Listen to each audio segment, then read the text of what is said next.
আপনি কোনো কারণে গ্রামের বাড়িতে এসছেন বা এলাকায় এসছেন। এলাকায় এসে দেখেন যে আপনার একটা জমি একজন দখল করে খাচ্ছে। আপনি তাকে জিজ্ঞেস করবেন যে আপনি কিসের জন্য কিসের ভিত্তিতে এই জমিটা দখল করে খাচ্ছেন? তখন সে বলছে, "হ্যাঁ, আমার কাছে দলিল আছে।" তাহলে দলিলটা দেন, আপনি দলিলটা ইয়ে করব। সে যদি খুব শ্রুড হয়, সে দলিলটা দিবে না। যদি এর ভিতরে তঞ্চকতা বা ফ্রডুল্যান্ড বা কিছু প্রতারণা কিছু থাকে। কিন্তু সে যদি সহজ সরল হয় তাহলে দলিলটা আপনাকে দিয়ে দিবে। সহজ সরল হোক আর যেভাবে হোক আপনি দলিলটাকে চ্যালেঞ্জ করছেন তো।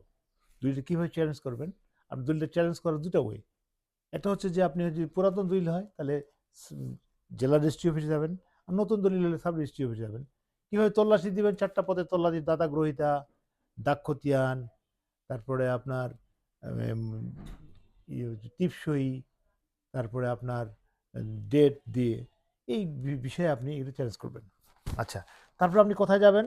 সেখানে যদি আপনি কোনো সমাধান না পান, আপনি রেজিস্টার 2 টা দেখবেন। ইউনিয়ন ভূমি অফিসে রেজিস্টার 2 এবং রেজিস্টার 9 দেখবেন যে খারিজ করছে কিনা সে। খারিজ করলে কোন দলিলের রেফারেন্সেস নিয়ে আসছে।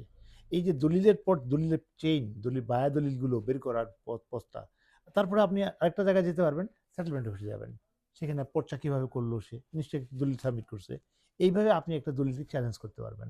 আপনার সামনে যে দলিলটা আসবে সেই দলিলটাকে আপনি সত্যতা, সঠিকতা নিরূপণ করতে পারবেন। ধন্যবাদ।